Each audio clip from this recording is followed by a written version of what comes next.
I mean, we are cheery considering how dark the world can be. Well, sometimes we're cheery. I'm a little down, but Yeah, I don't think it's healthy to be cheery all the time. Also, you're not as cheery as you used to be. No, not anymore. Yeah, something's changed. Yeah, the world changed, and that's what we're here to talk about. Yeah, well, on that note. Welcome, everyone. My name is Enes. My name is Sarah. And we're excited to talk to you today in this long-form podcast format on the Soulshine Community Podcast. And today's topic is why intentional communities are the answer. And to really get into answering that question, we're going to talk about the challenges of society. This is part 1 of 2 of this, I would say, dense subject matter. Dense subject matter that's critical to figuring out what we should be doing with our lives. Yeah. So part 1 is we're going to talk about the challenges, and then part 2 we'll talk about the response. That's right. And hopefully answer the question: why is intentional community the answer? But for now, first we would just want to talk a little bit about Soulshine for anyone who's new and doesn't know what Soulshine is. And very briefly introduce that, and then we'll get on with it. Yeah. So Soulshine started in 2021 in the form of a festival, and it's been driven by the values of freedom and care. It was our response, our generative response at the time to what was happening in society, which I don't know if anyone needs their memory refreshed, but it included lockdowns, and it included a lot of the events in the event space and gatherings to be modified and to sort of operate within a new paradigm that was pushed upon by the government and the media.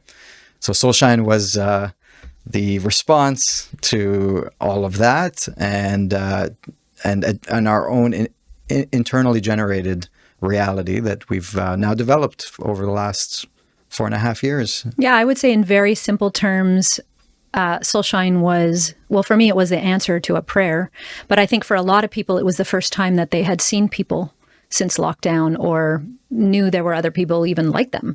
So it was a sort of an organic coming together of people who were just ready to, say, okay, yeah, I need other human beings. And they showed up at Soulshine, and it became an expression of that. Yeah.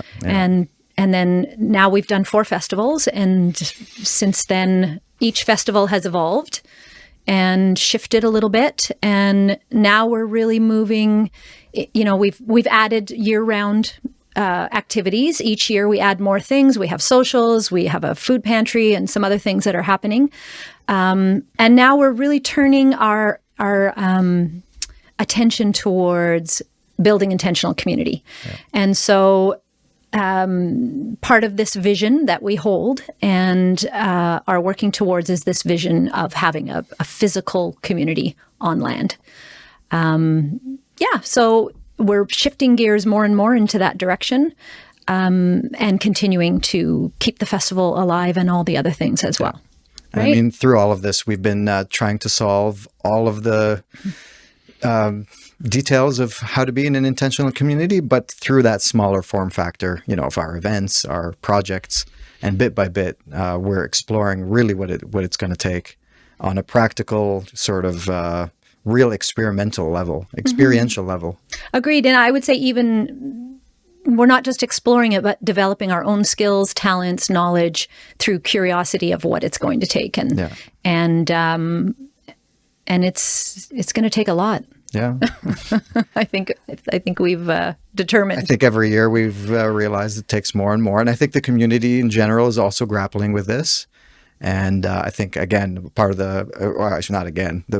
one of the goals of the podcast is to bring about an investigation into really what it's going to take, beyond just what we've done so far, which is, magnificent. We've developed infrastructure, we've developed interpersonal management, ecology that's helping us figure this out.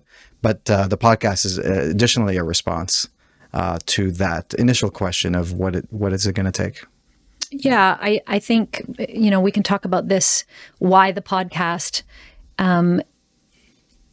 it's this idea that we want to build resonance by communicating clearly who we are, what we're doing, and why we're doing it, and then bring in other members of the community to speak to different aspects of community building, or even people outside the community who have expertise in this way. So the podcast won't just be us. The first 2 episodes will be us as we explore just where we're at now and why we're doing it.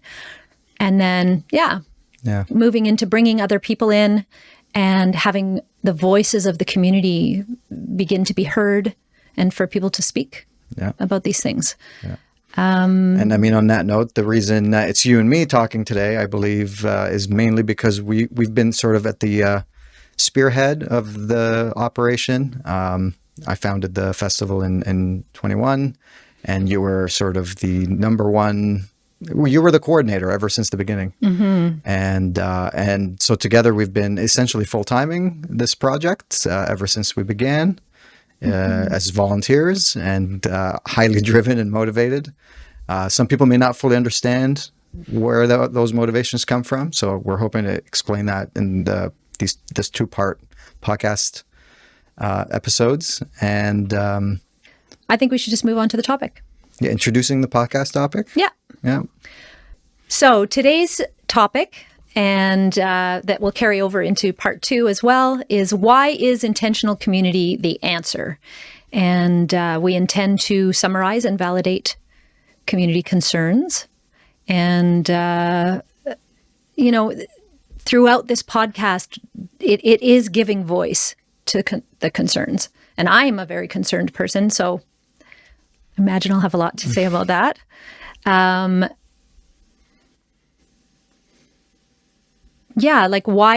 did we choose this topic, Ines? Yeah, I mean, it wasn't maybe the most obvious choice for a podcast as we were looking at our 60 plus topics amongst our group. But I believe it's really important to find a resonance around some of the challenges in society, because ultimately, if we believe that we can find the type of community that we're after already, we would just go ahead and for example, join that community. Or if we felt like society as a whole was able to hold us in our human-centric perception, then maybe we wouldn't be drawn to respond or to really do anything specific about it. And I believe we've reached ahead with the types of challenges that we're going to be discussing today.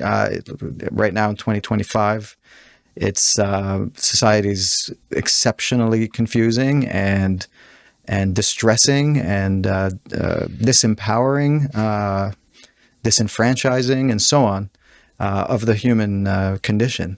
And it's I think reached that point where we cannot ignore what's happening anymore. We really have to respond. We have to do something. I like this topic in terms of kind of validation of how I feel, right? Yeah. It's like, it's easy to say, oh, the world is screwed up or whatever. But like, this list is incredibly damning that we've compiled. And it does, I do, after reading through it and building this list, it's like, yeah, there's good reason why we're motivated to do these things, because we're in some trouble, right? And it's also maybe a comment about how much conviction and how much energy and effort needs to be put into solving these things. So really getting that resonance of validation about what is happening can help stoke the fire and generate, because it is really hard work, what we're actually going to suggest. Hard work, great work, obviously, in part 2. But it's hard work and will require a depth of awareness to do. Yeah, I want to just mention something that you said earlier when we were talking, and it's this idea that we're there's a feeling like we're losing focus of what we need to do, and I think this is as the pressure increases on us from all these things we'll be talking about. It's like clarity of focus is important. We talk about it in terms of conviction.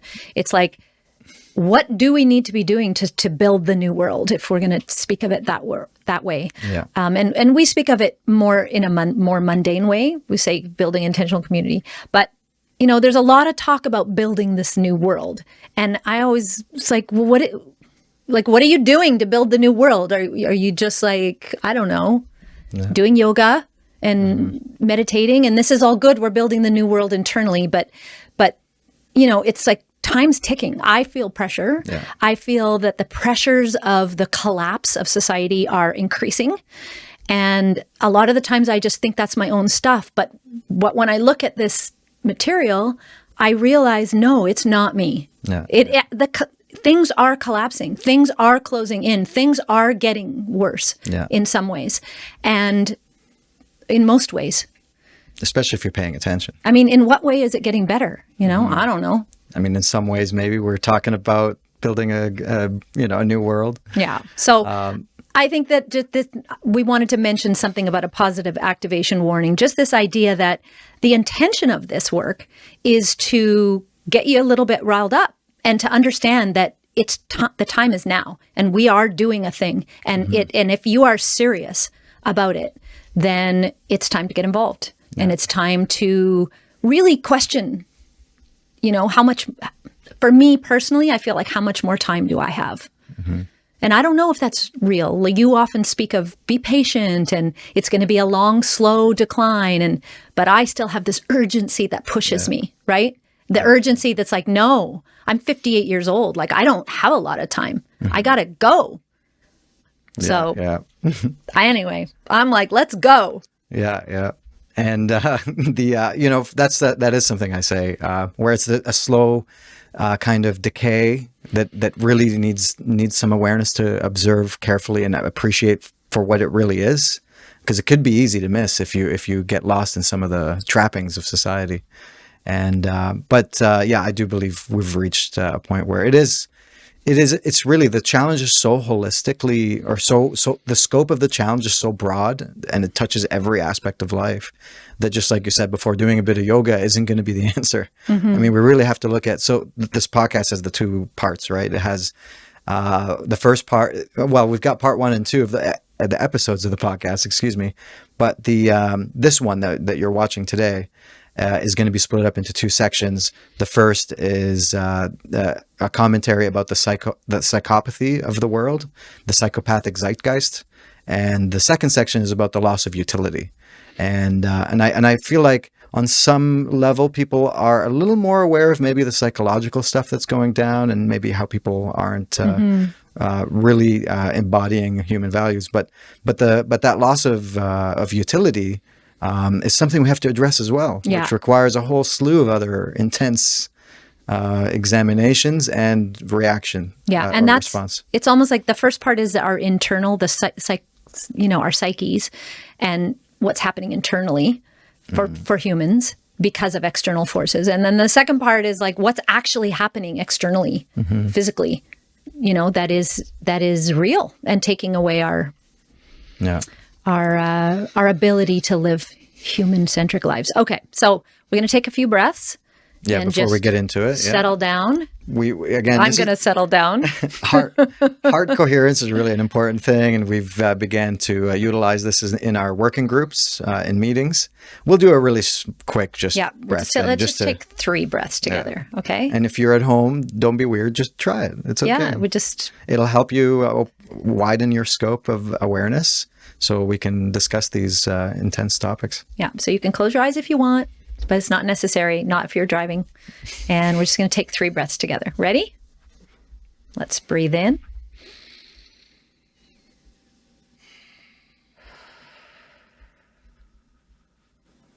Again.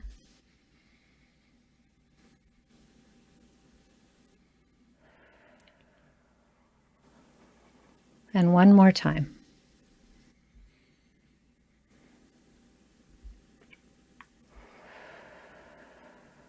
Beautiful. Hopefully everybody's dropped right into their bodies. I can feel that. And and we'll start. All right. Okay. Are we good to go? Yeah, you good to go? Or you want to take a break? No, we're good. Okay. Part 1, the psychopathic zeitgeist.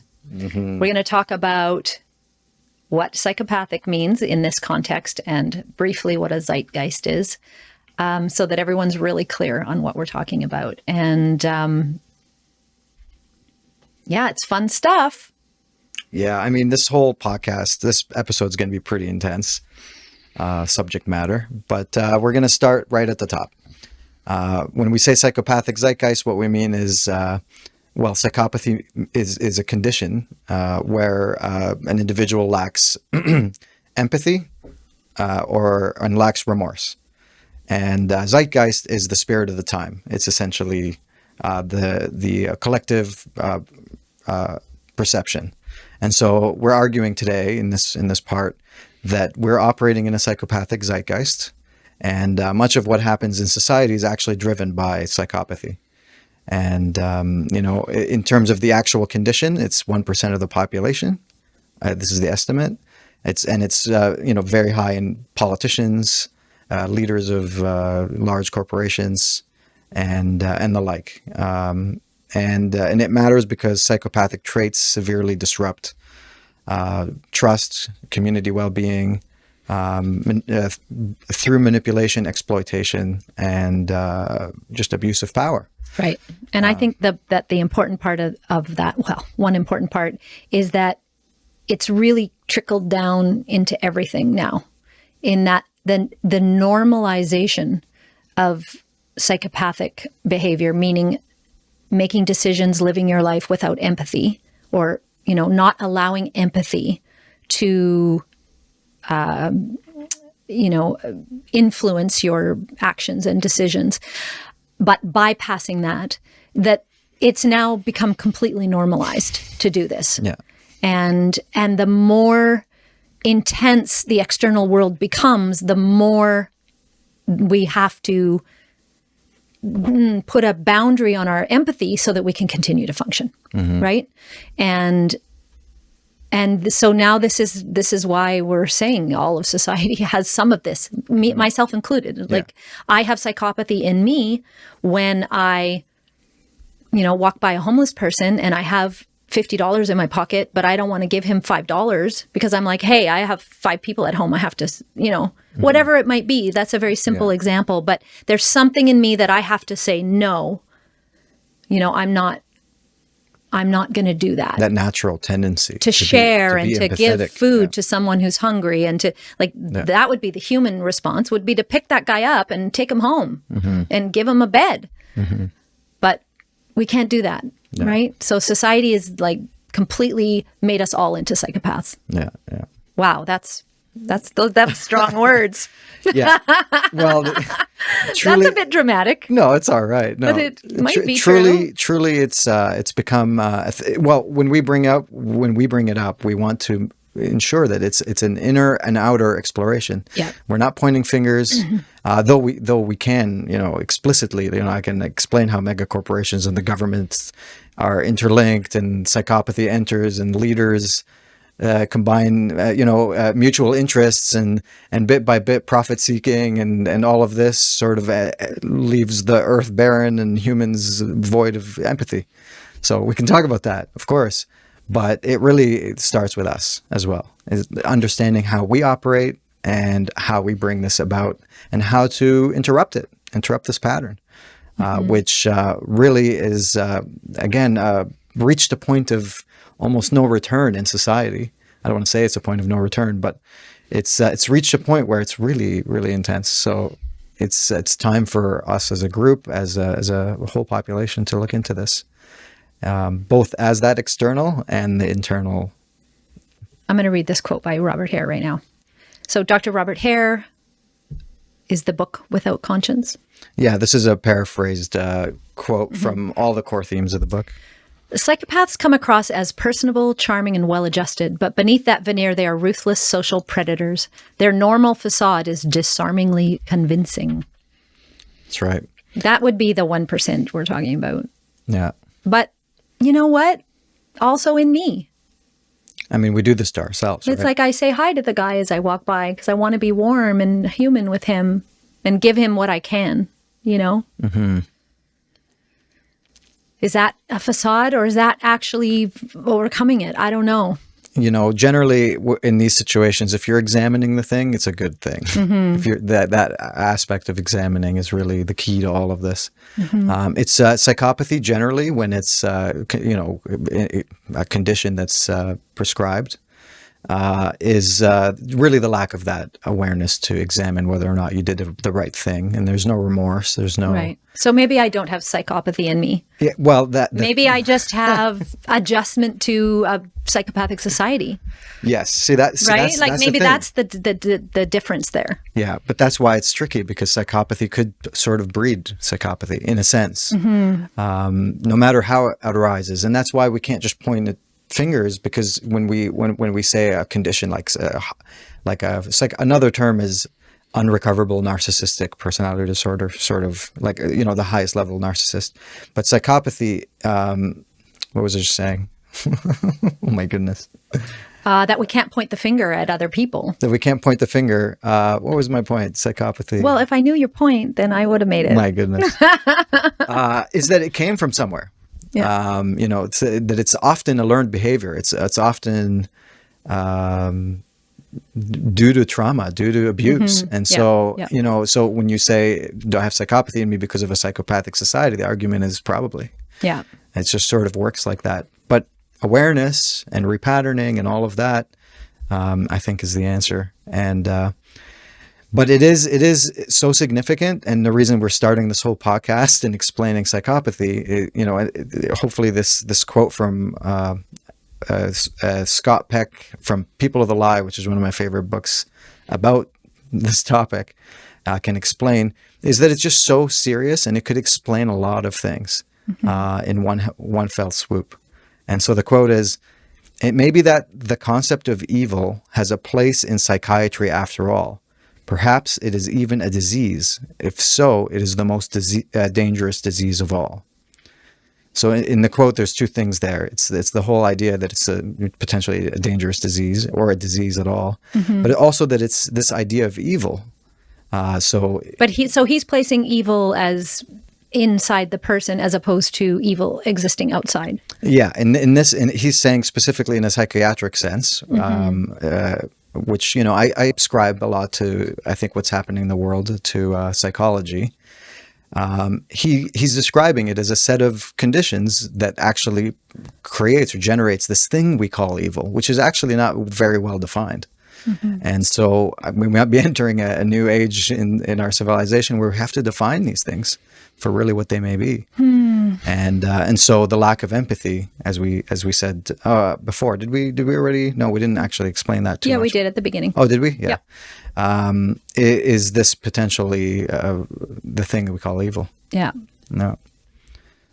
So I just want to say that again. The lack of empathy is potentially this thing we call evil. That's how evil arises, when we have to adjust our empathy and in response to our experience and our external factors. Yeah, right? Yeah. I read it. I'm not saying it is exactly that. No, but it might be. We're saying, but in a psychiatric sense, in a psychological awareness sense, for sure. I like that almost explanation.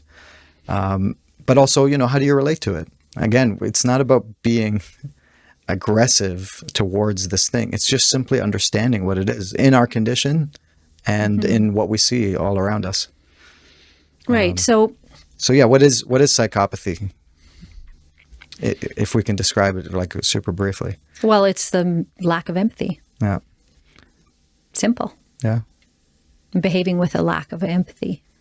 Having an indifference or a self-interest above all else, and it says here it leads to emotional isolation, this lack of empathy. And so it's a question of emotional empathy, right? And it creates nihilism and escapism. So those are the two big things that I think come out of it. Nihilism is this thing where you basically don't care what happens, potentially. Or you don't think anything good is ever going to happen. Right. There's no way out. Yeah. Right. Nihilism. Yeah. Sort of being against yourself or against the world, even. Nihilism includes all that, right? Apathy about the world, essentially. And escapism is the reliance on distractions to avoid all these emotions, all the human condition, basically avoiding the human condition, to not face personal or collective truth. So, right. And one of those truths is suffering, right. which our society doesn't really have a lot of space for. Yeah, we're not big into suffering now, No. are we? Not my generation. We're like, we're not going to feel no pain. And the next generation. It might have started, I don't know when it started, maybe after World War II or something, but people are not ready to suffer, or not, it's not that they're not ready to suffer. They don't look at suffering as a part of the human condition. It's something to be avoided, to be drugged, fixed, avoided with, again, I don't mean to be hard on yoga. Go yoga. No, go yoga, of course. No, go yoga. But like that somehow you can avoid, okay, it's this thing that we discussed around the birthright, joy being the birthright, right? So that's my training. It's like, your birthright is joy. And, we like to believe that. We want to believe that. And it's almost a response to the nihilism and but it is a form of escapism, because life isn't just it feels joy. like the obvious response almost, right? It's like, instead of feeling sad, let's feel happy, right? So yes, your birthright is joy, but your birthright is also suffering. Mm-hmm. That is also equally the birthright, and I think that that's not acknowledged. So if we're in a paradigm where our empathy is being cut off so we can survive, right? Or we're cutting it off so we can survive, then it makes sense that we would not. It's because if we're empathetic, we'll suffer. Mm-hmm. Mm-hmm. Right? Empathy brings us suffering. Yeah, and it's getting harder and harder. I think society's making it more and more difficult to make this turn of perception, Just to kind of round it out, we have a quote here from Jiddu Krishnamurti. It's actually very short. Suffering is like a jewel. And so, if you can imagine what that is, it's sort of the idea that suffering is a beautiful thing where we can learn from, not even learn from, we can sort of appreciate the quality of, and in doing so, we can then reduce how much suffering we actually have. By looking at that suffering, we can reduce the suffering. Mm-hmm. It is by avoiding it and sort of by or even reframe it. Becomes not suffering. Exactly. But something else. Reframing it, just widening your appreciation for it. Mm-hmm. Because it is one of the main tools for a human being to grow and develop as a person. It comes with pain. It's so we've talked about this a lot. Of course, it's this thing where it's the ascension language. There's another term I can't remember. You mean the ascension junkies? No, there's another. Anyway, it's sort of like this idea, like the enlightenment. Yeah. Sort of light over everything else. Mm-hmm. Whereas really at Soulshine so far, we've been pretty stern about doing the work that's required on a physical plane, which really is now opening up this idea for people. And let's be honest, we are beings of light. So I don't think we should deny that and pretend we're not. Yeah, we are beings of light, and I think it's a positive. I don't think it's spiritual bypassing to increase our light, focus on our light, up our light. And that doesn't make us not want to suffer. Like, that doesn't take us away from suffering. I think that's just reality, isn't it? Yeah, no, we are beings of light. And of course, for whatever it is in this three-dimensional reality on this planet, we're also beings with a lot of shadow.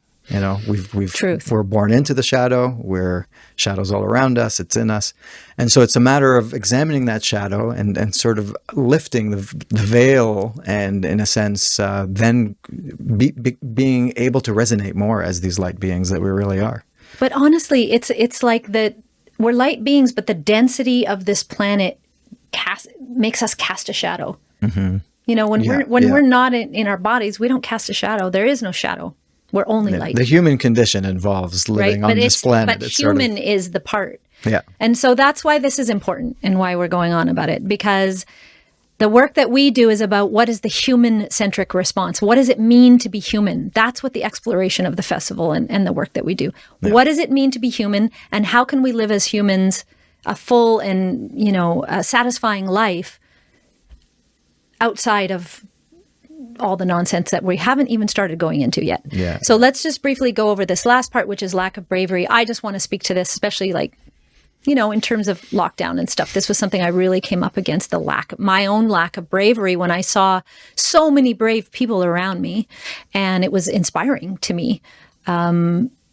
And I think that lack of bravery, I aspire to be a more brave person. And that's part of the reason why I'm at Soulshine and why I've devote my life to it, because I want to be brave. And it's more challenging than I expected because of these reasons that we are taught to conform. We're taught to not stand out. We're taught if we rock the boat, we'll be left homeless and under a bridge or whatever your deepest fears are, right? That you'll be punished I think that the lack of bravery is a really big thing. Yeah. And part of the reason why the podcast is to work with people and for ourselves, for our own conviction. Yeah. Right? Because is that the response to a lack of bravery? Conviction. Yeah. Yeah, I would say so. And I think, but lack of bravery comes from this conformity issue in society. And if you don't mind, I'm just going to mention the Solomon Asch experiment from the 50s. Where that's the experiment where they had the different lines. Participants would together choose the wrong line as the shortest or longest line. The wrong answer. The incorrect answer. And 75% of participants, at least once, in this low pressure, no propaganda, no crisis environment, answered the wrong way. Just because everybody else, answered the right way. And it says here, the same participants answered correctly 99% of the time when they were not under social pressure. Right. And so what is that? I mean, this is not even this is a like lack of bravery in a situation where bravery is not even required. You just say, no, I'm not going to say the wrong thing. You're in a study, it's sort of, or maybe they didn't know they were in a study, but somehow what you're saying is correct, that if you don't go along with the rest of the fish, that somehow all hell will break loose, whatever that imagined scenario is, which is usually unrealistic and not real. Lack of bravery. I think all of that really comes from this psychopathic trait that is in our society. All of these different elements of it, and also the psychopathy of turning off your empathy. Yeah, it's a lack of bravery to turn off. To be empathetic is to be brave. Yeah, it is. Because there is danger, right? Yeah. So just to dive in a little deeper now, we're going to have a couple more things about psychopathy we're going to hash out, but the mechanisms of psychological control. And so the first part of that is our relationship with authority, which is a big one. Right. So let's just be clear. We're getting into how our psyches, our psychological well-being is manipulated. And why that's a problem. Yeah, how it's expressing, essentially. Yeah. And so with authority, we're talking about blind obedience or order following, which is basically how society trusts and complies with authority even without questioning. A lot of people in our community kind of understand this one, but even still, it could mean different things to different people. I think this also includes the highest authority as well. If we want to talk about God and religion, and having a right relationship there, and a sort of positive generative relationship instead of maybe a sort of just a simple order following type of environment where you're not doing the work yourself, as opposed to direct perception, direct path, and then there's psychopathy in power. We already kind of covered that in leadership roles, shaping culture, and of course, power corrupt. What is it? Power corrupts. Absolute power. And absolute power corrupts absolutely. Right. We all know that one. And then there's just the cultural consequences in general, widespread corruption, eroded trust, weakening social bonds, and occultism, like basically the hiding of the truth. Essentially, if it's deliberate or not, it's a core component of how psychopathy works, is that the truth is really not the most important thing anymore. When you don't have that balance and you don't have empathy, the truth is it's just not important. Yeah, and let's put a fine point on it right here, is that in the new world, we can't determine the truth from external sources anymore, if we ever could. Like we literally, it is getting to the point where you do not know if that image is true or not true. It's becoming very difficult. The way technology is moving, the way politics has moved, and just the psychology has moved. Yeah. And this is interesting because I've always had this belief, like the only thing I can really know for real that's true is what I've had through direct experience. And people scoff. You can learn through books. You can learn through other people. But really, no, you can't. Actually, what you know for sure is true is only what you have direct experience of. Everything else, you're just believing it's true, but you don't know it. I mean, you could use your logic and reading and all of that. But that's not the same. It's a different kind of truth. Yeah. But you can, I believe you can. You can find truth through like investigation, for example. But of course, the more direct, I'm with you on this. But then you're assuming the things you're investigating are giving you the truth and that we just can't speak like history. That's not true. I don't know. History's not true, Ines. No, of course. No, I know that. But I'm saying you can't not know anything outside of your direct experience. I think you can't know that it's true for sure. It's a different kind of knowing. I appreciate that. I get that. Yeah, I think the deep inner truth is really that. Okay, I think the point you're trying to make is that in this time now that we're in now and moving forward, that our inner truth really becomes our guiding force, and our relationship with the highest power is really going to be the thing that holds us and kind of allows us to develop and improve in this time frame. Yeah. Because looking around, it's you'll barely find. I mean, according to that experiment, 75% of people under no duress are going to just not tell the truth or go with even what they know isn't the truth. But I think that's happening now. Yeah. I think a huge percentage of people are going what they know is not the truth. Yeah. Just to get along and so that they, don't have to face all the things. They don't have to face this list of stuff we're telling them. Right. Oh my goodness. So Stanley Milgram with the Milgram experiment, I just want to bring that up. I'll just bring a quick quote from him. Ordinary people simply doing their jobs can become agents in a terrible, destructive process. And so the experiment, which I think a lot of people might, well, actually, I don't know if people know about this one, but it's the one where there's a subject that is being tested for their willingness to cause harm to another subject, which is just acting, and this subject is in front of a machine that's delivering electric shocks to the other subject, and those shocks go up with each round of testing. They go up in intensity to the point that there's clear, they'd be clearly delivering death-causing shocks, and the participants screaming out in pain and literally asking for them to stop the experiment and being very realistic about it, and then pretending to die. And so what's it says here, alarmingly, approximately 65% of participants obeyed fully, delivering what they believe was a potentially lethal 450-volt shock. 65%. Yeah, Ines, this is come on. We got a problem. Again, this is like a severe situation. This is actually not even in modern time. I forget when this experiment was, but it was at least a couple decades ago. Mm-hmm. I would insist that it's potentially even worse now.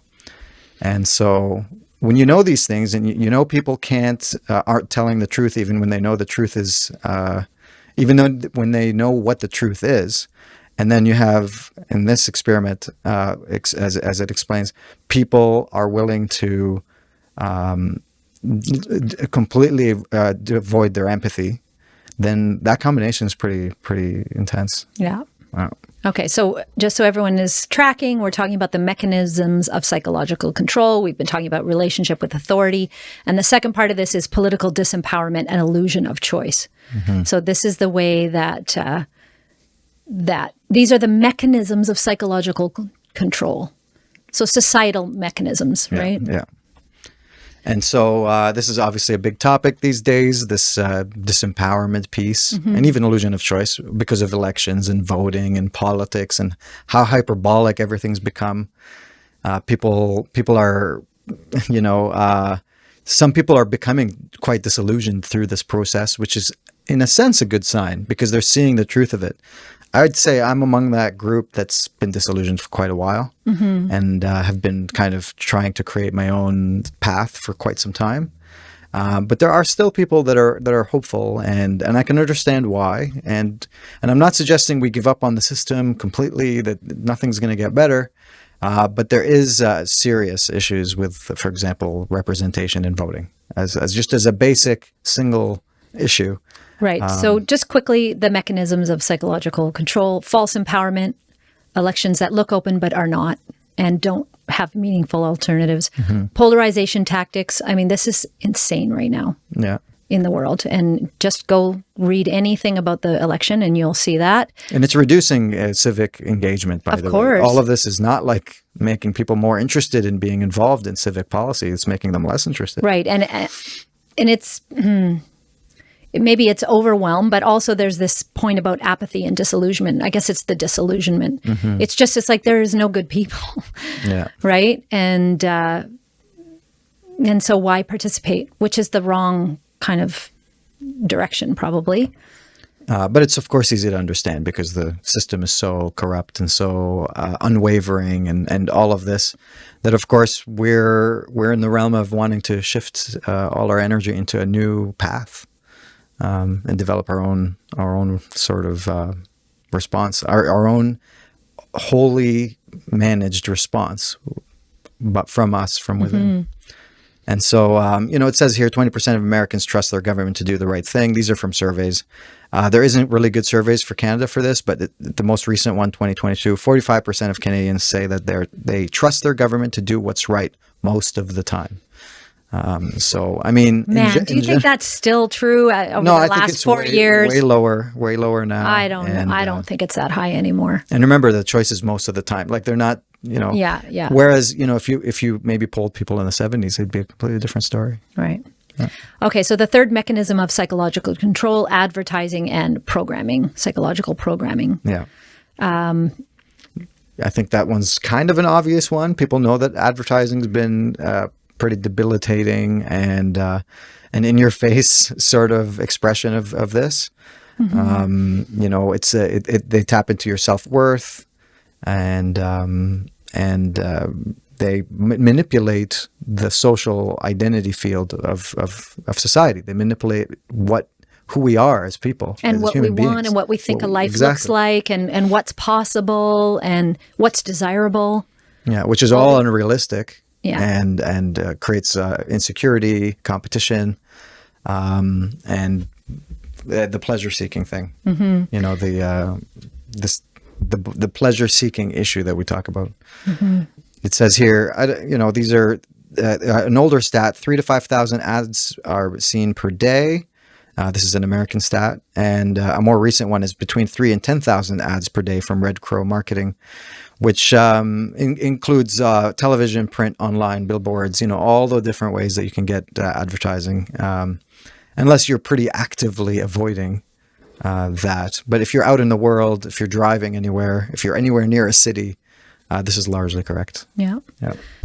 Okay, so the next mechanism of psychological control, social media as a control tool. I don't think we need to talk too much about this. I think everybody knows this idea of surveillance and monetization, tracking behavior, selling data. And this was interesting when you said this yesterday, encouraging self-monitoring. What does that mean? That's this thing where you're in your head trying to come up with the best version of yourself online.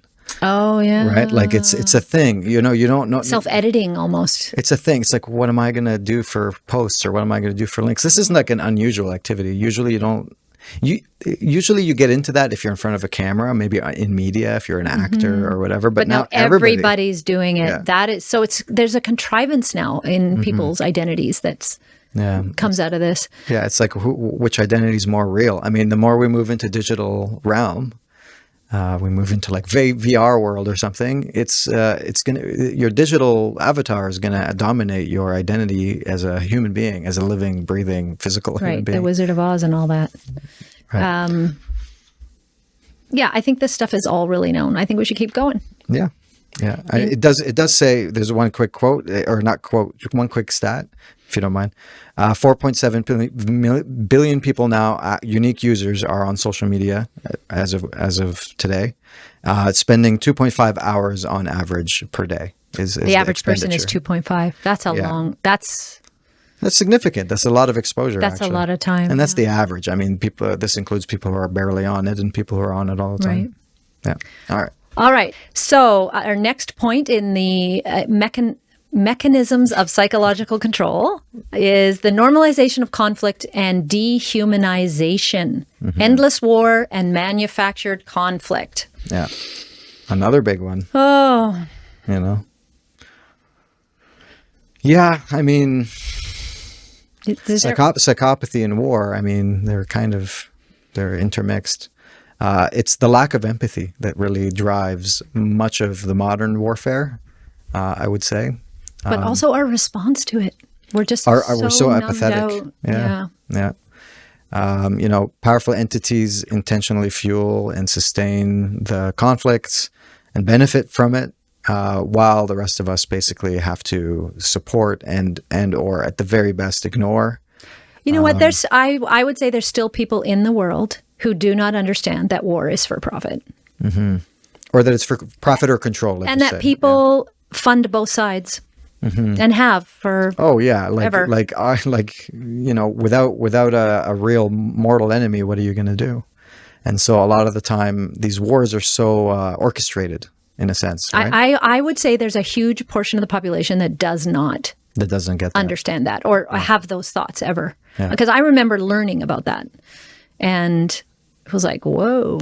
Yeah, I mean, all of this geopolitical, whatever you want to call it, control, stems from the ability to orchestrate these scenarios that then drive. It's sort of like advertising in a sense. It drives what we think our identity is and what we think is important as a collective. The two sides of the war. We're about this. They're about that. Is this? And on the other side, the same sort of thing happens. And there's so many things here.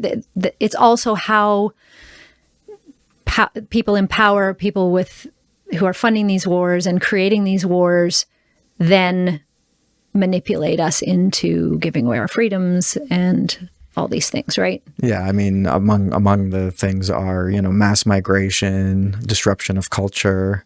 Wars have a lot of other impacts other than just that initial psychological damage that it can cause for our psyche and obviously the people on that are engaged. It's just so all-encompassing, this psychology of war. Like in modern times, it's less. But, when I sent my son off on his trip, we had a little brief moment where we talked about mothers sending their sons off to war.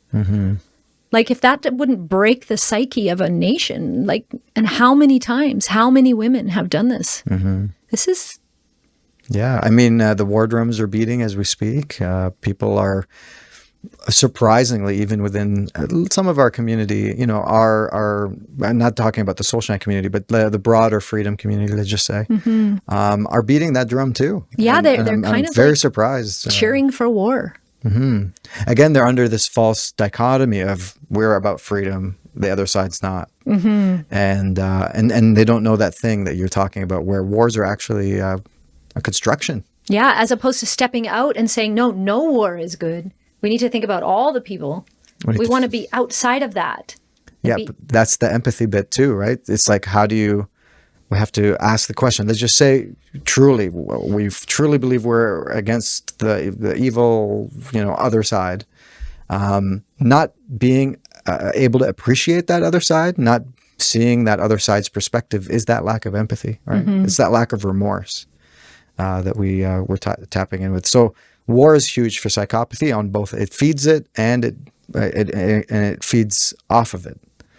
It sort of it creates more psychopathy as well as it needs some level of a lack of empathy to be accepted in society. Right, that we can, yes. That is just a part of our... Because we're not fighting against these, there are protests, I guess, but I don't know. It's a tricky business. Yeah.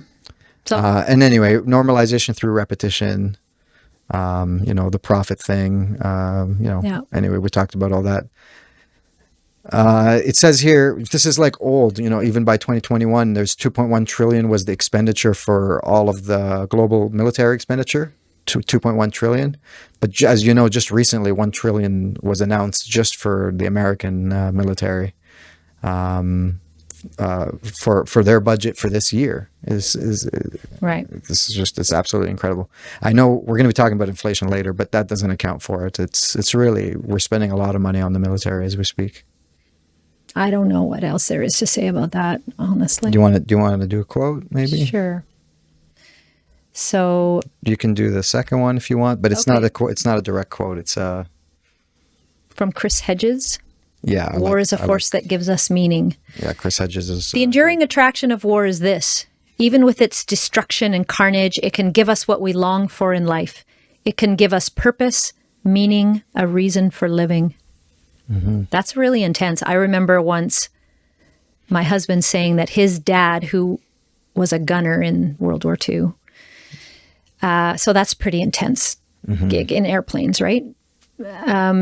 Saying, what these kids need today is a good war. Mm-hmm. That's what he's talking about. Yeah. Kids don't care about anything. What they need is a war so they know what their reason for living is. Mm-hmm. Yeah. And there's a lot to uncover there too, because, on some level it's like, do we need some conflict like that in order to feel alive as a species? But then that brings up the question of maybe we're sort of entering a phase where we're supposed to evolve beyond this requirement to feel alive or something. All right. Moving on. Yeah. Okay. Mechanisms of psychological control. Is that, or are we still on that? No, we're this on is the fourth big thing in that last section of. There's a lot of mechanisms of psychological control in our society. I think everyone I know that is part of our community understands this, and that's part of why we're chafing. We're chafing at this. We don't want our psyches to be controlled. Yeah. We want to have the space to be internally guided for our psychological development. And instead, we're being just like bombarded, right, with all these mechanisms. So here's the fourth one. Cultural degradation and disconnection, starting with Hollywood. Yeah. Okay, you told... That's a favorite topic for people, right? I mean, I consider this Hollywood, but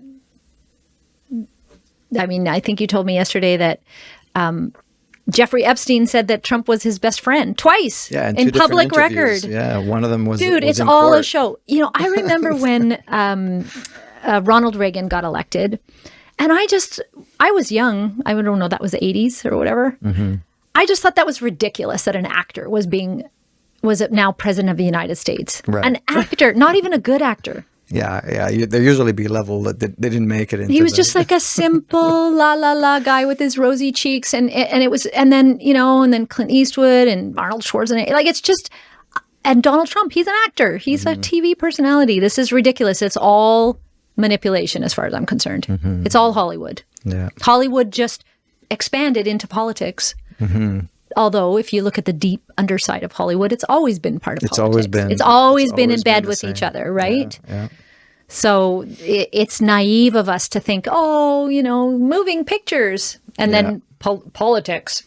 No, it's all been part of moving pictures was one of the sort of more advanced new technologies, and that wasn't going to just be released into the public without this, sort of thing. Same with right now, what we have, it's the algorithm problem with social media. So. When Hollywood, when moving pictures became a norm, the Hollywood sort of, I don't know what you want to call it, the Hollywood Zeitgeist entered the field and dominated, of course, and was always related to politics and to the generate sort of influencing the main zeitgeist of society.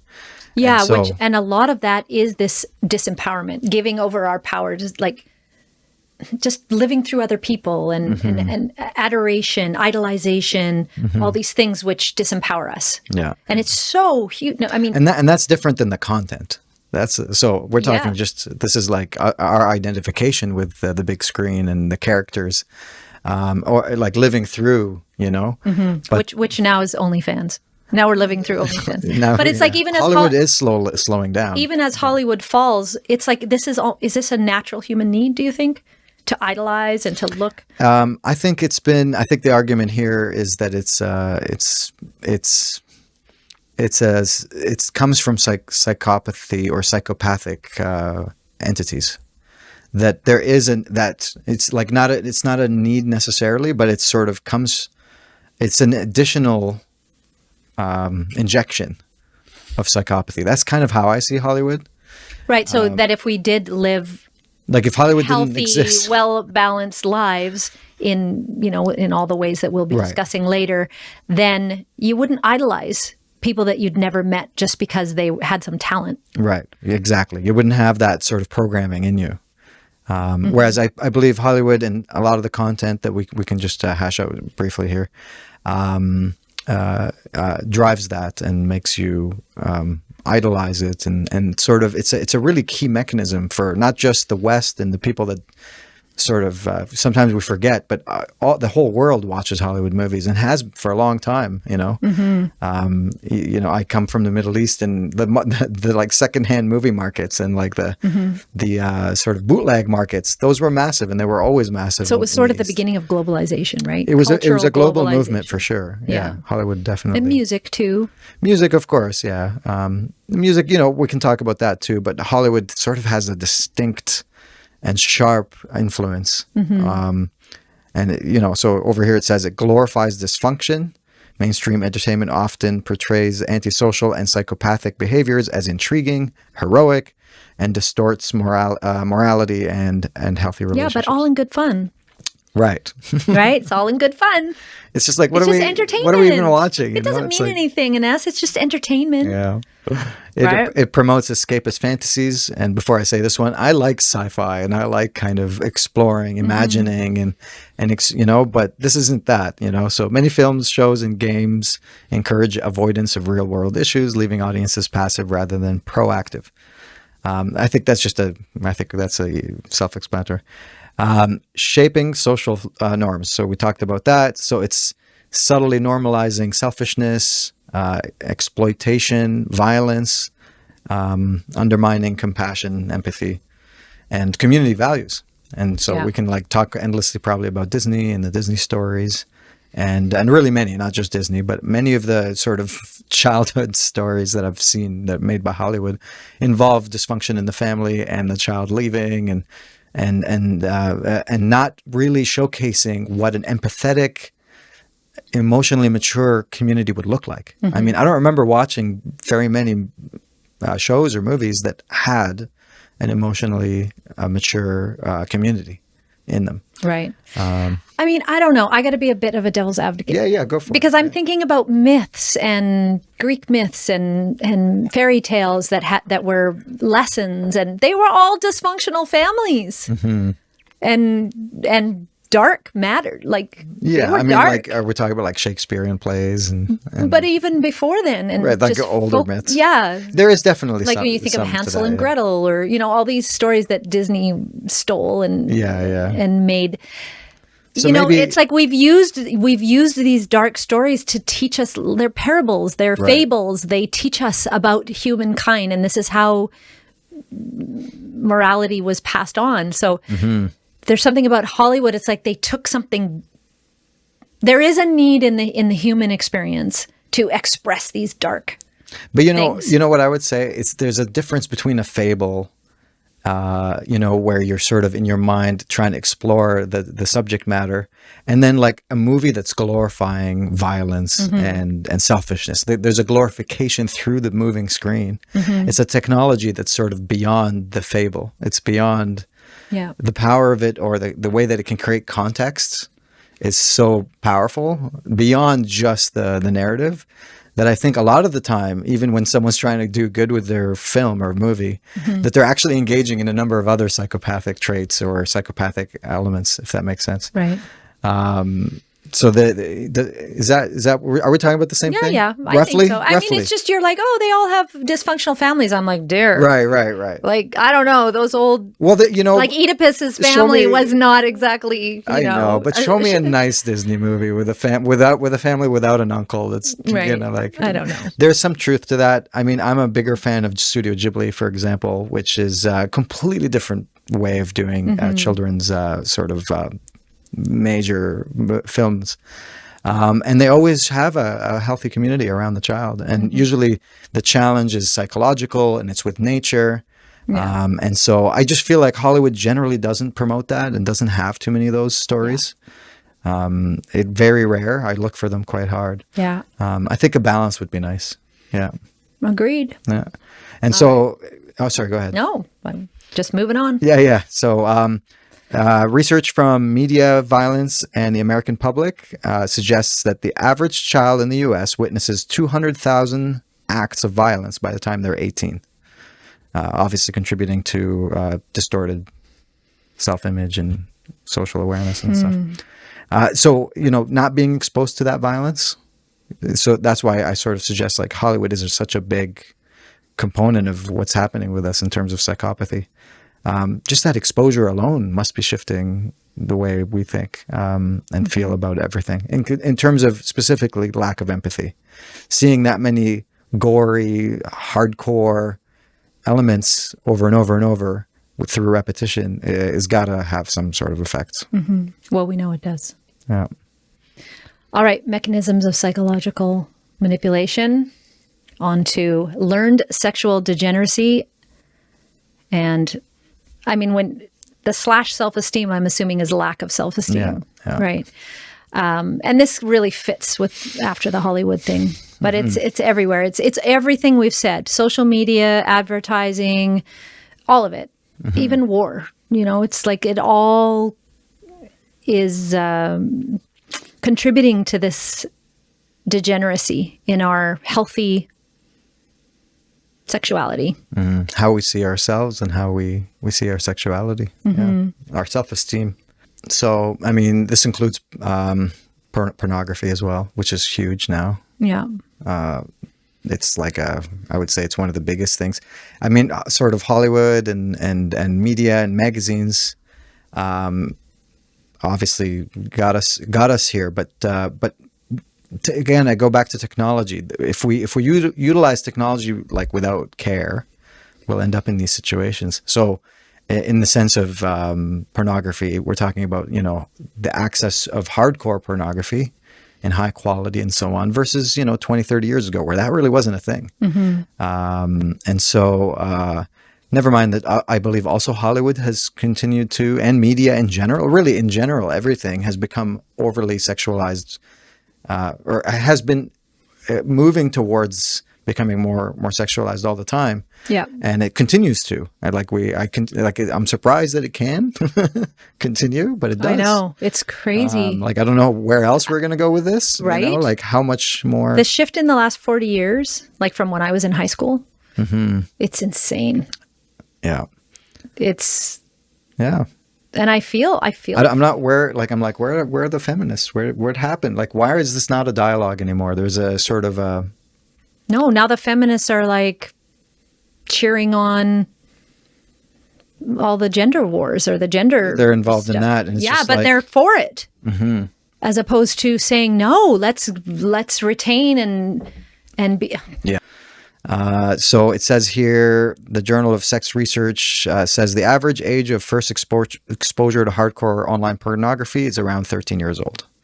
Yeah. So it's pretty intense topic. We can obviously talk about this in more depth. I'm not sure if today's podcast is the time to do it.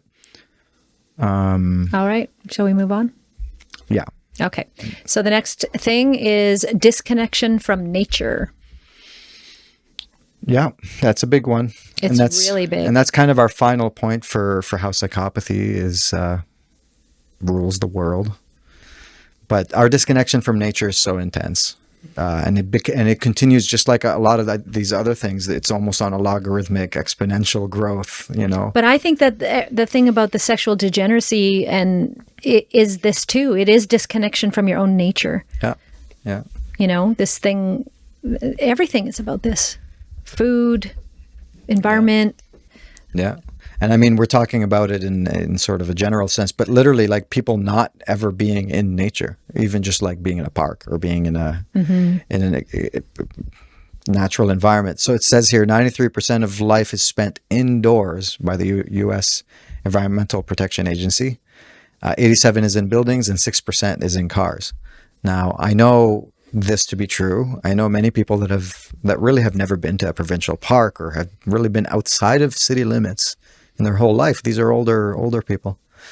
And I'm not sure what that is. That didn't exist before either. Well, it used to exist that you would never leave your farm. You would only be within like a 10-mile radius of where you lived. Sure. So people still do that. But if they're in the city, if they're surrounded by, you know, concrete and straight lines, I think it's really quite an intense thing. It creates apathy towards, you know, ecology and real environmental issues. And when you're spending your life in a man-made artificial environment, and I think that part of it is not going anywhere either. Again, like I really believe, like now we're all on social media and we're all on digital and sort of on screens all the time. Mm-hmm. You start to introduce that new layer of augmented reality and sort of VR into society, and you sort of introduce that successfully. I can see this, you know, I can see it being like 98% of people have never left, you know, indoor. Like who's left? Who's outside? Who's actually tapping into nature, which we are symbiotic. Part of, which we are nature. We are nature, you know. And of course, there's an argument that when we create a building, it's also a part of nature. It's a part of the human nature to construct. That's for sure.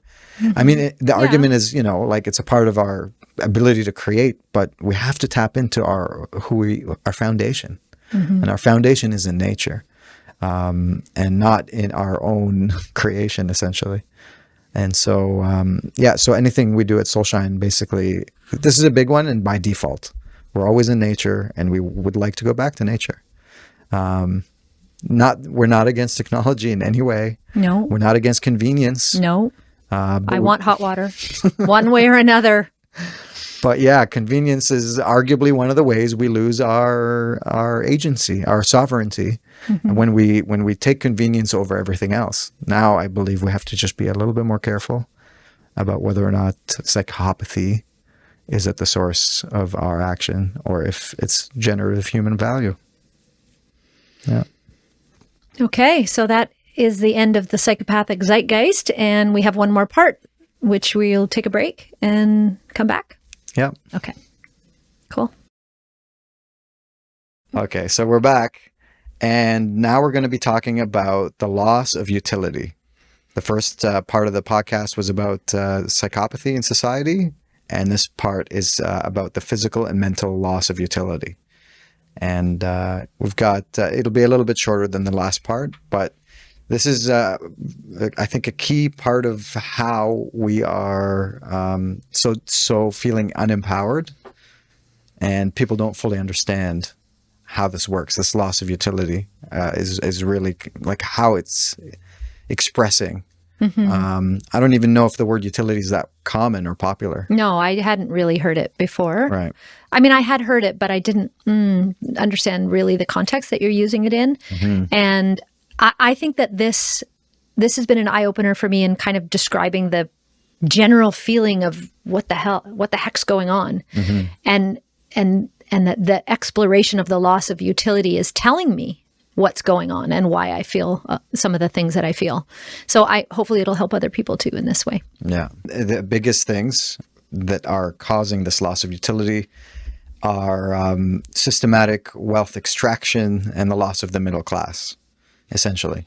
And this the wealth piece, people can see it. They can kind of feel it.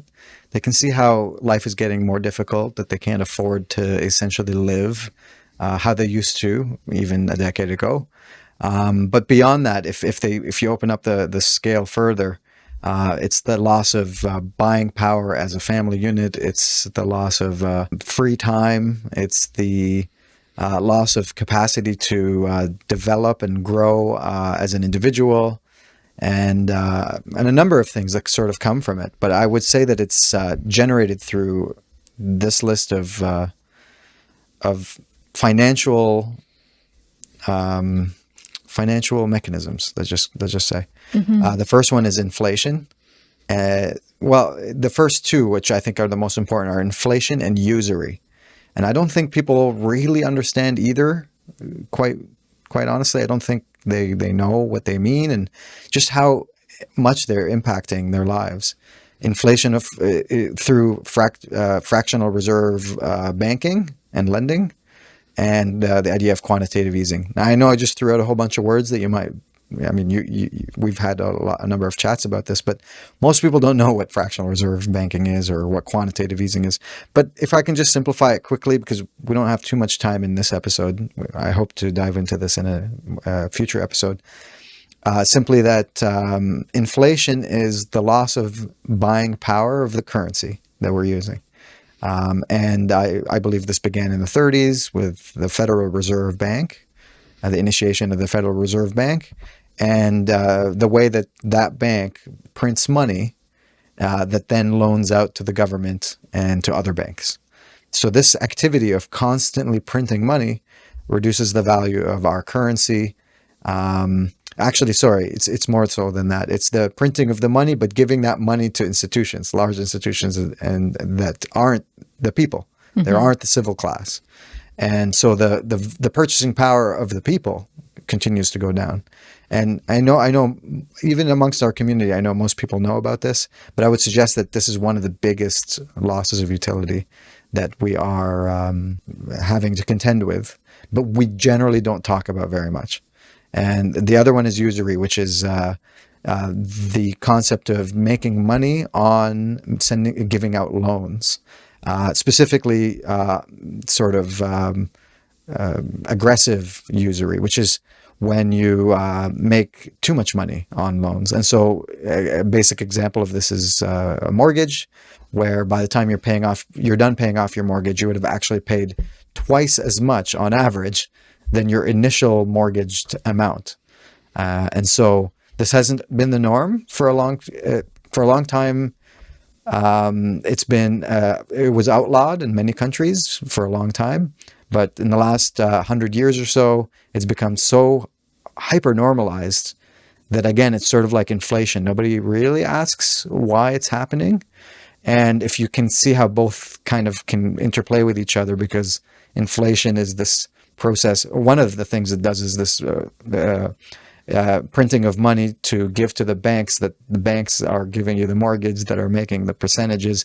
And so when you begin to kind of explore this, you'll see how the financial world is really a primary siphon of usury. Of utility. Oh, sorry, of utility. I mentioned quantitative easing, which is I've mentioned printing money. That's quantitative easing. Let's just say you can look these words up. People at home can look them up. And then there's the fractional reserve lending, which is the banks can lend money that they don't really have anymore. Mm-hmm. They used to have some asset in the bank to back it. And so we're not, we don't have a currency that's really backed by anything. And the banks are just giving out money willy-nilly, and people are defaulting, and there's sort of simply an overutilization and printing of money. Mm-hmm. And that's at the primary way we're losing utility. Of course, there's taxation as well. That's not one we have to talk about for too long. There's $1 trillion in taxes that were received by the Canadian government last year. Or was it 2023? I can't remember which year it was. Just to give you an idea of really how much money moves, and that money isn't used efficiently, and that's another way we lose utility. And then finally, wait, I'd like to just make that point. Like, it's not used efficiently, as in the average person thinks, $1 trillion in taxes, that's going to build a lot of roads. Mm-hmm. But in fact, a lot of that money is going to debt or expenses that don't ever affect us. And to projects that don't finish and, Right. you know, sort of just very Or just inefficient. lost. It seems like these days there's no accountability for where it went. So we're losing utility by I work and I make money and then I pay taxes. And then those taxes are just like vaporize. They're not used to build the roads. They're not used to fix infrastructure. They're not used to build parks. Some is, but not all of it. Some of it's going to war. Some of it's going to large corporations that are actually sort of against the people. It's going to bailing out things that we don't support or want that don't just, you know, Yeah, that exactly. in a human-centric world would not be bailed out with our money. Yeah. So, yeah. There's a sense of exploitation there, but you know, further, the exploitation comes from the central control of banks manipulating economy, and central banks specifically manipulating economy, restricting financial freedom, the way that we use money now, and surveillance, which is a really big one through digital currency. And that's increasing exponentially, the whole surveillance thing. I mean, I think the fact that now the government can shut down bank accounts, like that was a step over a line that didn't, you know, that was a line that existed before. But now that line's been stepped over and it feels like now it's just wide open. Yeah, I mean, there's your money is not safe. You and your bank don't have a private. It's not like your private. It's not like your therapist. Yeah. Right? Yeah. Because the banks are all completely. Your currency isn't sovereign, essentially. Exactly. Yeah. And then this is a big question for potentially, it's becoming normalized. So it's both things. There's a normalization of it, which the general population isn't against this level of digital sort of surveillance. And that's opening up some of the potential concern around fourth industrial complex type issues, where your funds and your access to resource is locked with your social expression. Right. And so again, that's really far away from I have a private bank account. You know. Right. And all of these are disempowering, but that in particular is very disempowering because it's like our money's not safe. We can't control it. If you say the wrong thing, imagine, then how, you know, where do we go from there? Yeah. You know, having money becomes almost a burden, you know, living in a life that, so this is what is that called? Poverty programming. There's also a little bit of that in here, you know. So all of this contributes to the loss of the middle class, and the loss really of, or even wealth transfer from the poorest to the richest. And it's been a common theme since the 50s, 60s. People have been talking about this, wealth transfer. Yeah. And you'd think it would stop, but it's sort of like that sexual degeneracy point that we made earlier. It's sort of not stopping. It's not stopping. It's getting more progressively dichotic. What's the word? No. You know, hyperbolic. Yeah, for sure. But no, there's another word anyway. Yeah. So, but the middle class in particular, especially after 2020, I think we are now seeing how the middle class can no longer afford to exist the way that they normally existed, right. Which was usually not. This isn't the class that's being lavish. This is just the middle class. Yeah, this is me. You know. I'm middle class, right? And I find myself in that position where even though, you know, 40 years ago, if I had the equivalent without inflation family income, we would be absolutely fine, even without a pension and all those things, which we don't have. Yeah. But now it's like. I mean, if you did have a pension, pensions are beginning to fail as well, and there's less. The birth rate is basically destroying the pension, and you know, household in Canada, household debt.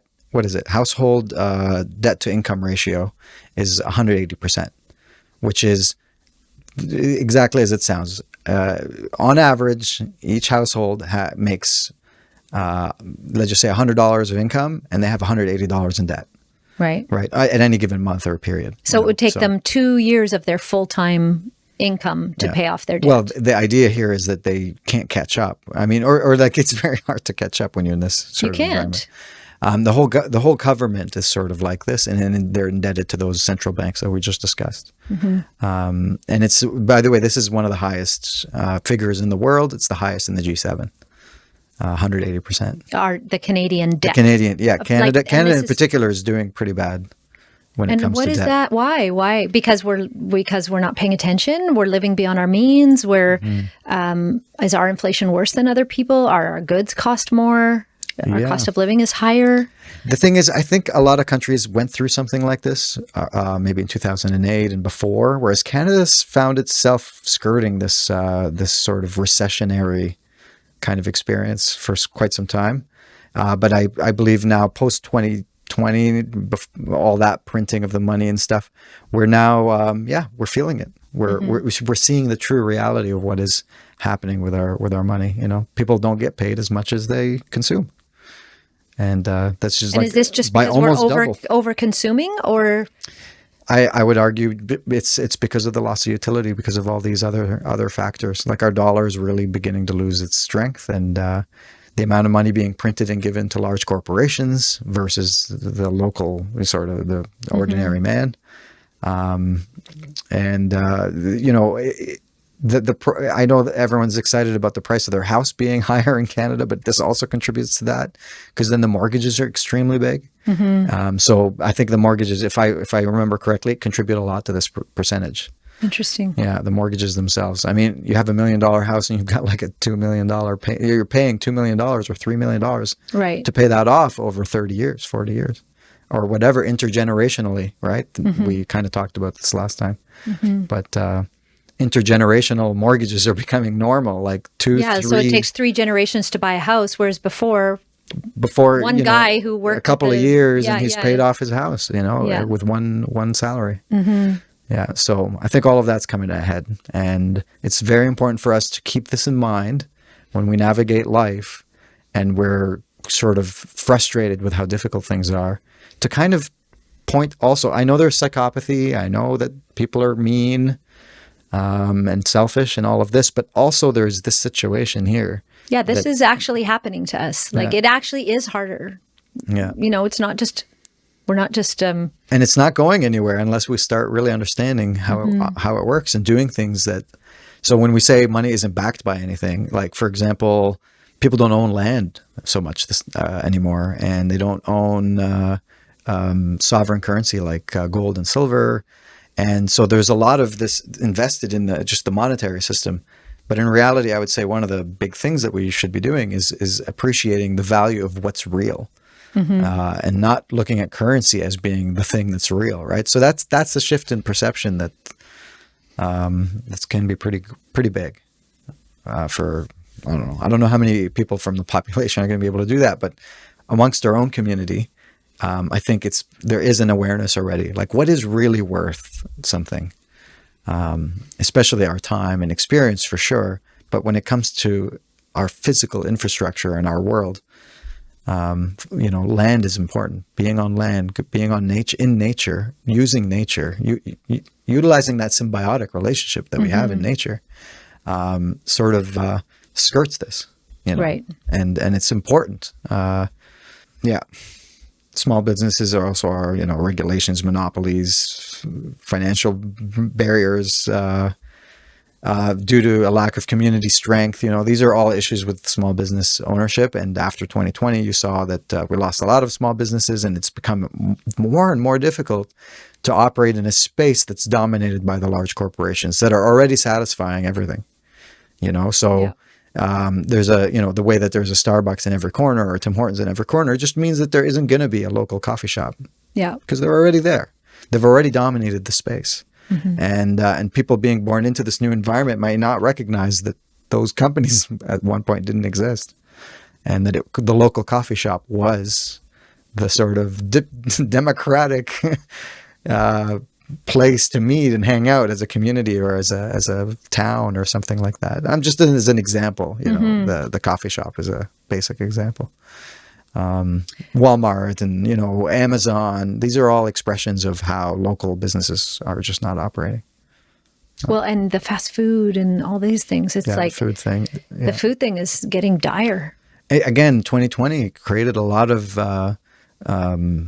challenge for the small businesses, but I would say that not. I shouldn't say 2020. The year didn't do anything.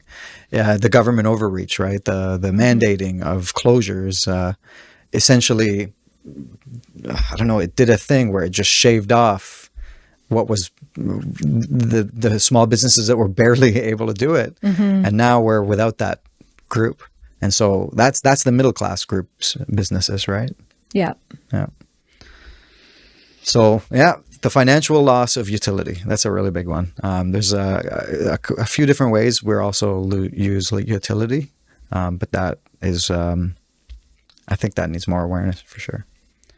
So the next one is the cognitive decline and the loss of intelligence. Right. So again, this is utility as well. Yeah. Our brain power, our ability to reason and create and this is be of use. Isn't that what utility is? Like to be of use? Yeah. Or that our labor is useful and has value.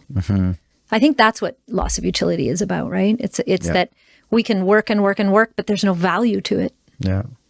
And we're saying loss of intelligence too, specifically, because intelligence is a little different than being smart. And it includes empathy, it includes creativity, includes embodiment of emotions, right? That's intelligence. And so when we talk about a loss of utility, it's really a big part of losing all those other elements. So like in school, like lowering the standards for mental stuff, but really it's the creativity element, the emotional element, philosophy, psychology, which are generally not the strongest suits of our education system. And then, we also lose utility through addiction. And that's a big one. Substance abuse or addiction to all sorts of things, from social media to, pornography, really big one. For men, alcohol, substance. Yeah. It sort of eliminates your ability to be useful. Yeah. It sort of takes away from your ability to think and feel in a way that generates utility for yourself and for society. In fact, you become a burden essentially when you're addicted to whatever. You sort of lose that capacity to create something that helps, that moves you forward. And so anyway, yeah. And then the final thing is, you mentioned it, just the loss of critical thinking through, when you obfuscate truth and you manipulate independent thought, you sort of increase the susceptibility to control. But this erosion of critical thinking, I mean, it's, again, all of these things seem to be exponentially increasing. Yeah. And nothing is news. We knew of all these things, and yet all these things are actually on hyperdrive. People are more addicted. There's more drugs. There's more, all of it. Yeah. There's more of everything. Legal drugs. We're talking about there's more manipulation. There's more censorship. There's people who we thought were against censorship calling for censorship. Like censorship, people are drunk on it. Yeah. They think it's the answer to... It's another new thing, the censorship question. Whereas before, all of society was absolutely, censorship was the evil. But now, liberal-minded people, of which I have always considered myself to be, think censorship is probably a good thing, because we don't know what's good for us. And I'm beginning to see a new angle of the conservative folks too, that are beginning to be into censorship when it's about a certain topic. Yeah. Okay. So for the third point in loss of utility, it's compromised physiological health. And food, medicine, and birth practices are what we have under this, which is an interesting trifecta there. I would say these are the three things that are my wheelhouse and what brought me into this community, this side of the world. I don't know if this community makes sense, but to become a person who, after, like, these things I've known, right? as soon as I started having kids, I was like, what is going on with birth? What's going on with the food industry? What's going on with the medical system? They've been my way in, but now I've opened to a lot of these other things that we're talking about, which I didn't really think about because I was raising 3 children and really focused on that. But the food industry, the physiological impact of the failure of the food industry, I don't think this can be understated. I think, our health it's failing because our food industry is failing, has been compromised, has been captured, has been manipulated, and it's like we can't win. You can't. Yeah, there's no win here. Yeah, the chronic illness is just through the roof. Just poor psychological health that is driven by physiological health is through the roof. And, additives and shelf life things in the food. Convenience. The loss of nutrition in the actual soils of the farms, mixed with advertising, mixed with pleasure seeking. And it's sort of created this monster where food is not good for people. No, and it's kind of almost unbelievable. Like it's so basic and it's so impactful on our health and well-being that it's what people accept as food is mind-boggling, really. And then when you add in, on top of that, then now we have the pharmaceutical-driven health paradigm, which is all about treating symptoms, taking drugs, and there's, babies, it starts in utero and it's lifelong. And it's just drug after drug after drug. And again, my children tell me, like, everyone they know pretty much is on something. Some antidepressant or on it's whatever. Just, it's so normalized and it's so everybody. And even just simple over-the-counter the drugs, they pop these things like candy. They have no understanding of they wouldn't, it wouldn't be available over the counter if it wasn't safe. Right. Is the mentality of lack of critical thinking. It's like, that's not true. Yeah. There's a lot of things in the store that you can eat or take that are not safe. And they were all approved by the FDA.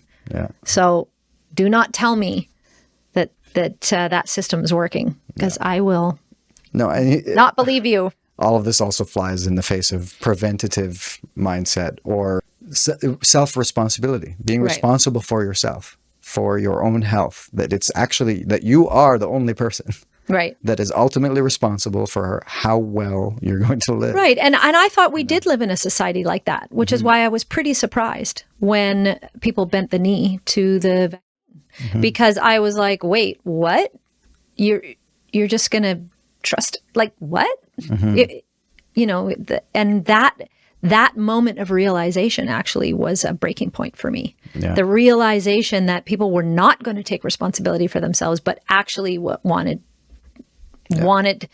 to be told, and they were willing to give over their own sovereignty to something that was clearly a bad plan if you gave it any critical thinking. As far as this taps into the psychopathy piece, where order following, but on 2 different levels. There's order following where the patient is just following orders from the doctor, but that medical industry, the profit-driven industry, is an order following industry. Right. So deferring our own innate intelligence over to authorities. Yeah. That's this whole mechanism, which it seems like it was like a big test, right? And I think we failed. Yeah, maybe not me and you. Maybe not. And then the third, the disempowering birth practices, and this has just been, since, I don't even know since when, but the medicalization of birth, the just disempowering women from this most important transition in their lives, to the point where women want to be unconscious, they don't want to feel it, and then they don't want to really deal with their babies. It's like, what do you...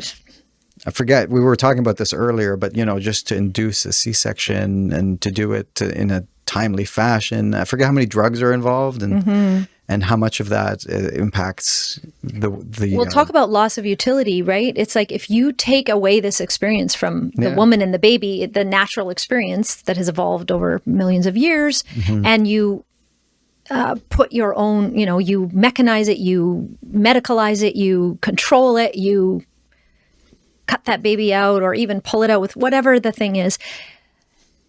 The loss of utility in terms of physiological health by taking that experience away is profound. Yeah.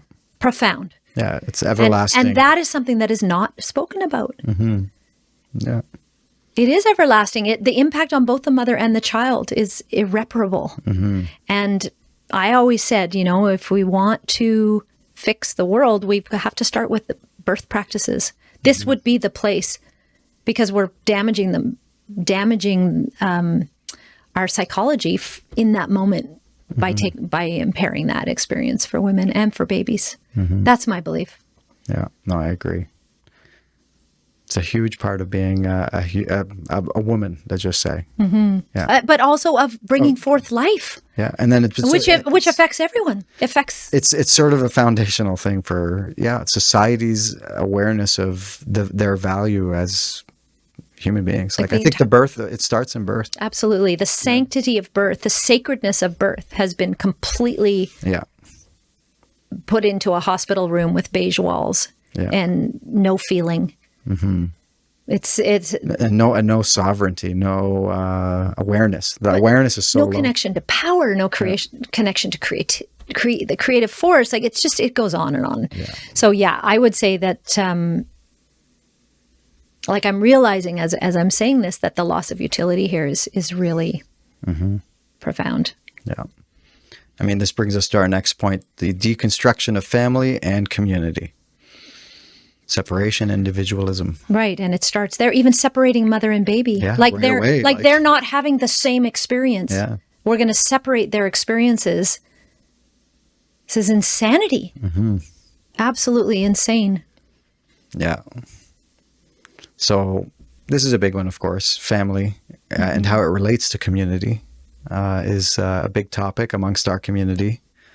I'm glad we have a community to talk about it. Psychological manipulation in parenting, media and economic pressures fostering dysfunctional parenting, weakening family bonds. We talked about how media is doing this, but also the government and the way the government operates. So paternalism, government paternalism, and our dependency on the government to decide for us, to provide, instead of the usual or ordinary or historical way, which is that you and your family work together and you created bonds, intergenerational, with your extended family. All of that's obviously eroding. That's very clear, and it's eroding everywhere. I would say the West has it the hardest. The East and some European countries and some Asian countries, family units are still quite prevalent part of their society and have direct influence on the way their society operates. But I believe family here is pretty weak in terms of influence on society or on the way society sees itself. I'm not saying it's weak ever, but in general, it's weakening. It's weakening, but significantly to the point that, if I can bring up, dinners at your house, you guys have strong family dinner ritual, and I've seen a number of times some of our friends would come to your dinner and say that they've never been to a family dinner or had a family dynamic like that. Yeah, they don't even know what it is or how it feels like. I don't think that was very normal here, even 50 years ago. I don't think that was normal at all. I think family was much more important, and same for me, where I come from. But this is all linked to government power and control, and it feels like there's a lot of different forces working against the family as a cultural norm, or as a cultural even a stabilizer of culture, right? Culture was really stabilized by the family value. The value of a family. And now it's destabilizing in a lot of ways. I mean, we didn't mention this time, but I was thinking back to what you said about generational wealth and how one of the ways to get wealth was through family. And now that ability's really been eroded. So even like there's so many ways that the strength of the family as a cultural identifier. Yeah. Or just, it's being bombarded kind of from every way, from the education system, which, doesn't really support family. It's giving children the ability to make decisions without even telling their parents, like life-changing decisions, starting gender-affirming care without notifying their parents. This started we started to really notice this in 2020 when you could go in and get I'm not sure if we can even say this word on, like if we're going to put this on YouTube, but when they can get a vaccine at 12 without parental consent. And this was not only a thing, but was popularized, and in the city it was quite popular. And so between that and what's happening with gender affirming care, it's sort of but that's just one angle. That's it's just like one, the economics, the education system, the health and I guess what I was trying to say, sorry, to add to that is that you could lose access to your children for a lot of and people have and are now just for discussion or just for opening up a dialogue around these topics, which that's where we're at now. So and we know people actually who have lost access to their children because they just wanted to talk to them about the options and what do you do, and so this is such an erosion of the family. And I don't know, it feels like if we completely disregard and lose the family as a cultural stabilizer, there is no stability. What is there? The individual can't do it. Yeah. And this is this individualism and social fragmentation. The individual cannot stabilize. Yeah. No, I would argue that community requires family to be the type of community we're talking about. The type of community I'm aware of, where I kind of grew up in this community where you would live with your parents. You would grow up with your parents' house, and then you'd go to grandma's house, and you'd go to uncle's house, and there's a regional proximity to your family usually, right? This is the traditional family unit. And that community gets created out of your family and the next family and the next family. We're talking about intergenerational and expansive families. And then that creates the zeitgeist of your culture, of your neighborhood, and then of your culture. Sort of like it's like a step between individual and community is a family structure. Family. Yeah. So without that, you end up with individuals in community, and that's a little bit trickier. Right. That's where we are now. Yeah. We have community, but it's individuals, and then it's like the family is the last community standing, standing, like, all in little sovereign community. Right. In little individual houses, all separate from each other. Yeah. They're not even so connected. I mean, I raised my children in a middle-class neighborhood, and we did have a lot of connection with other families when the kids were little, especially. So we did have that, but it's because we were a family. I was friends with the parents of my kids' parents, right? Yeah. That's what created our connection. And so if you don't have a family, how are you? I mean, I used to laugh at the dog park. Well, now I'll just meet other dog owners, I guess. I'll just be a dog mom, and those will be my friends. Yeah. Right? I mean, that's a joke, and it's actually sad. Because if we don't have families, then how are we relating to each other, and how are we being in community except as individuals? We're not. And to just tie it back into the loss of utility, it's sort of, it's a major source of loss of utility when you don't have that extended network, let's just say, of people you trust to take care of your baby. Just as a basic concept, you're on your own. You and your partner are on your own, and all you have is the government as a consistent source of support. Yeah, welfare and all the other programs And so I think that loss of utility is major, where you cannot, if you were to hire a babysitter or you're sending your kids to school and so on and so forth, the cost of that is on a financial level is pretty massive, and you can almost compare the utility loss with that almost the services you would need to replace a family. Yeah. And even then it's not the same thing. So yeah, well, I had that experience, right? I raised my family without extended family, and it was brutal. It's hard. It's rough. It's intense. Yeah. Yeah. I didn't have any sisters, no one around to take them or help in any way. So I mean, I come from, my upbringing involved a lot of my own personal upbringing, spending time at my aunts and my uncles and going to work with my other uncle and, going to grandma's every Sunday. And these were rituals that were, huge. And I had those as a child. Yeah. I had a lot of that as a child. But then in my adult life, I made a different choice for my children. I wanted a middle-class life because I'd grown up sort of, in the country. And, but the trade-off was extreme. Like I see that now. It's hard to see these things back then. I mean, family, yeah. It's a big one. Okay, so... Yeah, we made it through all that. That's a lot. We're sadder than we started. Yeah, it is. I'm excited about part 2, which hopefully we'll do next week, because I want to talk about the response to all this. I want to talk about why we're doing what we're doing and how we envision, I mean, this is just our summary of what we think is happening, external, but, next week would be about what we've discovered and what we're internally generating, which is so much more exciting. And positive and cheery. Let's talk about it now.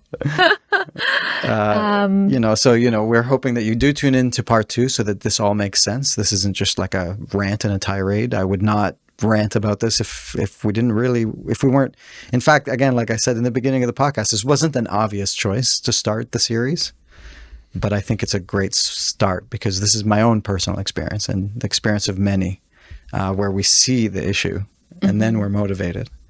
And it's also just get it off our chest. We're just going to say all the things that are wrong, and now we're just going to focus on what we can do about it. Yeah. Right? Yeah. So.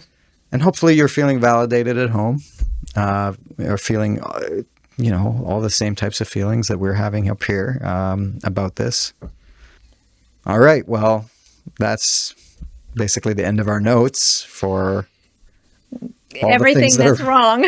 I mean, I forgot to add this in, but I wanted to talk about animal welfare and the food industry, how that relates. So there's even more things wrong. There's a lot of things wrong. There's a lot more things wrong even than what we've said, but this has been a pretty extensive list. It's already like an hour, 45-minute podcast. Right. So maybe we'll leave it there, even though there's other issues we can get into I think later. The idea is here, we were really hopeful that this would create resonance around what we think is the challenge, what the challenge really is, and how big it is, and that it's real. Validate the feeling like we're really being real. Challenged. It is real, and this isn't just like a thing we can scoff at or pretend.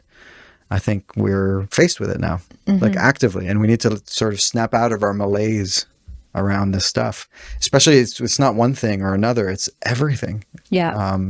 Almost everything. And it's going to take a powerful thrust of energy to kind of move to the next phase of things. It's not, it is going to take a lot of force from within.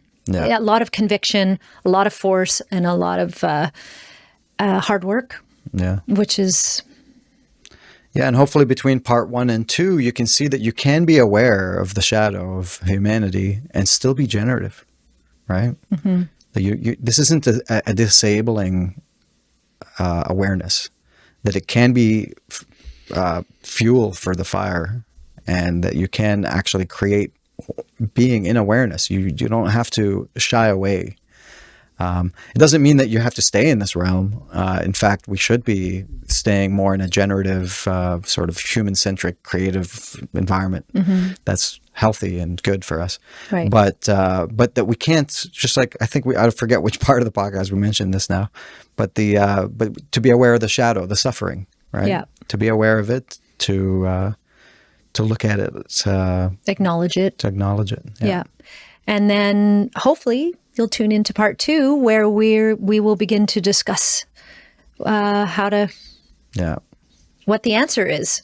Why intentional community is the answer to everything that we've outlined here, and what it's going to take to move into that, and just the continued exploration of how to exist in a world where this is what's happening. Yeah. How to exist and retain our humanity, retain our empathy, retain our compassion, and create spaces where we are generative. Yeah. And I mean, I'm excited to do that one. I'm excited. More excited to do that one than this one, that's for sure. I agree.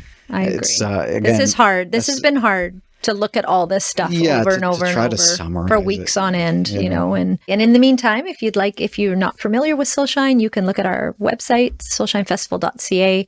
And we are building a new website, Soulshine Community, which is under construction right now.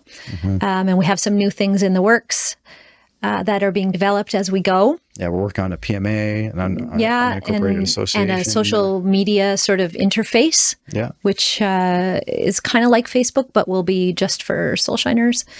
And we've got the pantry ongoing and other things happening. So please go to the website, check it out, and we'll hope to see you at the next episode of the Soulshine Community Podcast. Yeah, thank you for joining us, everybody. Yay, we did it. Oh my God. Good job.